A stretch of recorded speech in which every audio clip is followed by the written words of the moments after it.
Hey, welcome back. Sean here, Mountains Garage, in the snowy state of Maine today. Wednesday it was 60 degrees.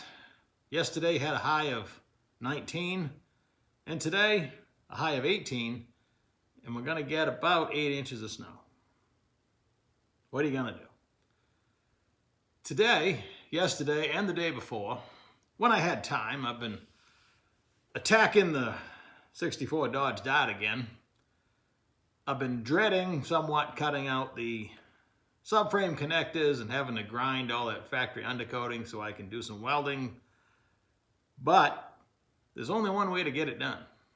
So when you have the inclination to just go do it, I forget when I did it. I think I was doing something else that could be done later on. I said, you know what? I feel like firing up the Sawzall and whatever I got to do to whack one of those out of there. And once I figured out how to do it, it wasn't so bad. Fortunately, the welding was not penetrated very well. I broke it off the rear subframe and only put 2 little holes in the subframe where I tore the metal. Because I ended up ripping the thing out of there pretty much. But we got it, and I can weld the 2 little holes back in. I was able to repurpose some of that tubing on my mount situation. I don't want to give it away because I'm shooting this video, the intro, after I've done most of the video, because I've been shooting little clips as I went because that was the style of this video. So go ahead and watch it, and at the end I'll fill you in some more. It's a good day. I'm back working on the Dart. I sawed out the subframe connectors. I still need to remove the brackets off the torsion bar cross member. So I was able to saw through it back there without hitting the floor. That'll give me more room to remove the bracket. Back here, there was almost no penetration on the welds, which is fine with me. It's going to make life a lot easier, and it did. This old undercoating is really hard. In the rear, I simply sliced along the bottom and I was able to pop the weld off with a pry bar, and out they came. I'll salvage some of the square tubing. It was a dirty job, but I got the brackets off the torsion bar cross member and I got that all cleaned up. Cleaning it up was the worst part. I got pretty dirty.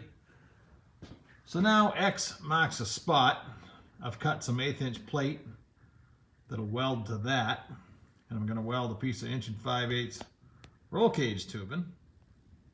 I found a couple of good candidates, and I've already cut the plates that'll go against the torsion bar cross member. Back here at the forward leaf spring mount, I'm going to utilize the stock bolt holes while I mock this up, and I'll leave the bolts in it afterwards. I've sheared a plate. It's going to go pretty much like that. It'll bolt in temporarily so I can mock up the subframe connector. I'll probably put a bend in it with my bender because they don't quite line up where I want to hit the subframe. Actually, that's the forward subframe, and the rear one they don't line up. So I'll put a little jag in the tubing, and the tubing's going to hit right here on the forward side, and then I'll be able to make braces to go around the tubing and join up on the subframe on both sides and support this whole mess. Simple. If you remember back around Christmas time, I went and bought all this raw material. Sure does come in handy. And being able to shear it with my notcher is awesome. So easy, just mark it out, step on the pedal. Working on the rear mount for the subframe connectors. This is my initial plan. I was going to butt the roll cage tubing up against here, probably cut this corner off, and then plate it on both sides up to the rear subframe piece. But looking at the cal tracks on the Nova, at ride height it sits about like that. And this probably needs more room to swing. So plan B, I've gone ahead and marked this. I'm going to put it in the brake and bend it and head this direction, and my receiver piece will live along this channel. I'm still gonna go up to the side. Those aren't rust holes, that's where the welds broke the sheet metal, where the old subframe connectors were, so I'll weld that in at the same time. And I'll end up grabbing this whole rig on the rear mount. So back to my Imagineering.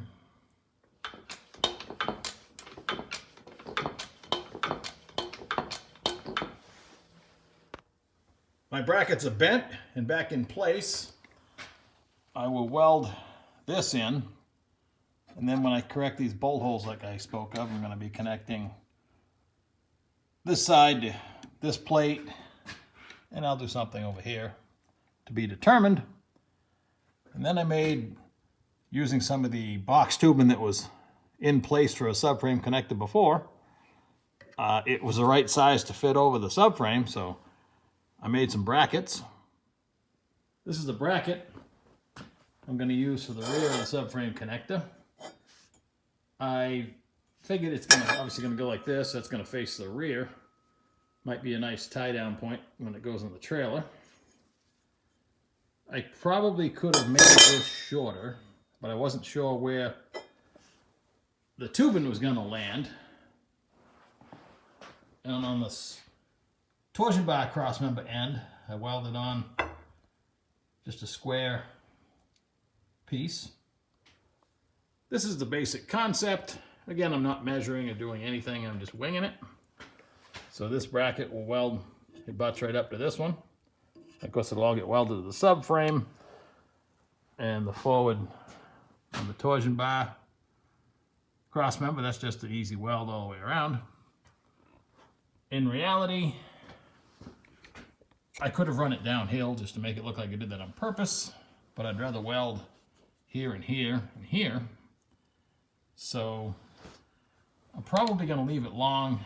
I mean, there was 3-inch box tubing hanging down that far before, and you couldn't see it from the side of the car, so I don't think you're even going to know it's there, and it will make a nice tie down point.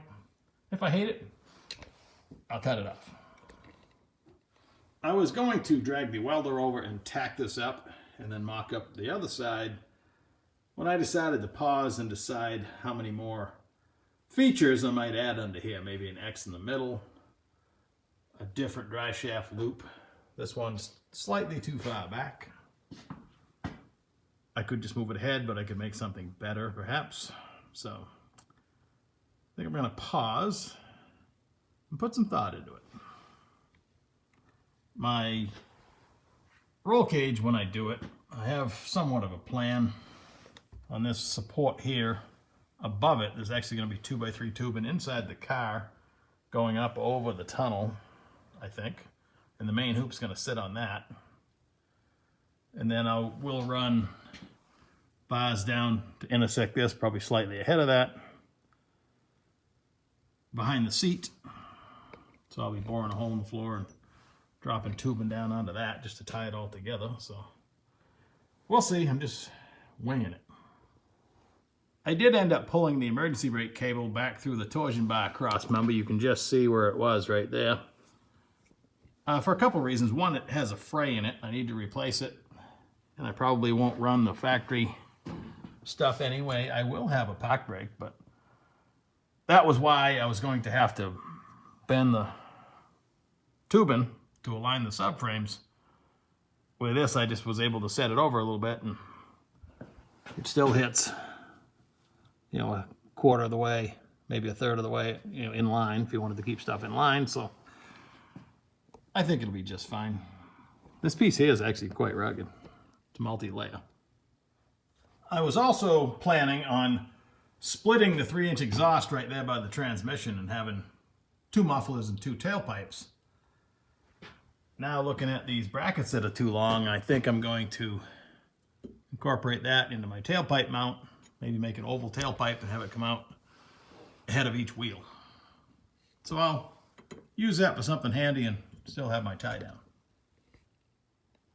Speaking of tie downs, when I patch in the K-member around the oil pan, I'm also going to incorporate a couple of tie down points here, because there's nothing more frustrating than not having an easy way to hook something on a trailer in the dark. I had to come into the back room here because my heater kicked on and you can't hear yourself think. I have to rein in my brain quite often because I will completely overbuild the Dart. I can't help myself. Left to my own devices, I would have a tube chassis under it. About once a night, I think that's a good idea. And I'd probably use the roof and the hood, throw everything else away. It'll all be in the scrap pile. So I got to keep reminding myself, I'm just building a beater. I can go faster with the Nova if I want to. I need to update the cage and that might get 750 cert. I don't know. I've gone mid-7s. Maybe I don't need to go that fast. 850, still pretty fast. And just as much fun. Hey, you get to enjoy it longer. I have found a silver lining, which is what I tend to do, to all the shipping delays and everything else going on in the world right now. And that's the element of surprise. Last night at midnight, I was on Facebook thanking everybody for wishing me a happy birthday. Thanks for those that did. And even the ones that didn't. You probably didn't even know. I'm old. Turned 57 yesterday. At midnight, and I checked my mail, and I have shipping confirmation on the front brake kit that I bought for the 64 Dart. It's a CCP brand. I bought it from Classic Industries for $5.99 on Cyber Monday, minus 20%. And free shipping, although I had to pay the oversized fee or overweight fee, but almost free shipping. It's 150, 60 pounds, so it's the only kit. The other brake kits I saw were $1,100 to $1,200, and they just came with spindles and rotors. I don't know if they came with spindles and calipers. This one has everything but lower control arms. There's new uppers. I forget everything that's in there, but it's 150, 60 pounds worth of stuff. So I've ordered bushings for the lower control arms, and everything else should be new as far as the A-arms go. I'll probably have to knock the torsion bars out of there and get the lower control arm out of there, see what it's like to change the lower bushing. Can't be that hard. And the car came with new poly strut rod bushings. I'll have that stuff apart anyway. So other than checking out the steering linkage, she'll still probably handle like a shopping cart, but everything will be new under there. The heater kicked on out there. I guess I mentioned that is why I'm in the room here. But it reminds me that this iPhone 10 that I'm filming on is driving me nuts. I used to use an iPhone 7 for the first couple years and no audio problems whatsoever. This phone I got around Christmas, and immediately when I would talk behind the phone, every third word, it would go, sound like you're squelching on a CB. It turns out it was trying to record in stereo. You just flip that off. I Googled that problem and I've solved that, but when I'm standing behind, like have the camera on a selfie stick or I'm holding it, my voice goes up and down. If I change my pitch at all, I have to kind of talk really monotone, which doesn't help. When I listen to my own videos, I watch every one of them. I try to be the first to watch it, and I have my volume at less than half, and I sound normal. But occasionally people say, hey, I can't hear you. So I want to make sure it's as clear as possible. I knew the Florida video had a lot of background noise, but in my shop here, I try to keep it, I'm here by myself, so I shut the radio off. I got away from the heater just now. Hopefully you can hear me. I bought a microphone. I should just try it, but I don't really want to use it. So bear with me while I work through this problem. This phone won't last forever. Maybe the next one will be better. I got to say this one's got a heck of a battery in it. I used to burn the battery down. Just dropped my Bluetooth rig. I used to run the battery down to shoot a video. Now I can shoot a video. Doesn't matter how long it takes, replay it, redo it. My average video, I have like 35 takes that I have to throw away, believe it or not. And they're still not any good when you watch them. This battery here, I can shoot a whole video, use the phone all day. I save the video to my phone, I upload it, and then use the phone the rest of the day. When I plug it in, when I go to bed at midnight or whatever, it's still at 60, 70%. So this thing's got a heck of a battery. So excuse me while I head toward the phone to shut myself off. But hey, have a great weekend. I'll catch you in a couple days.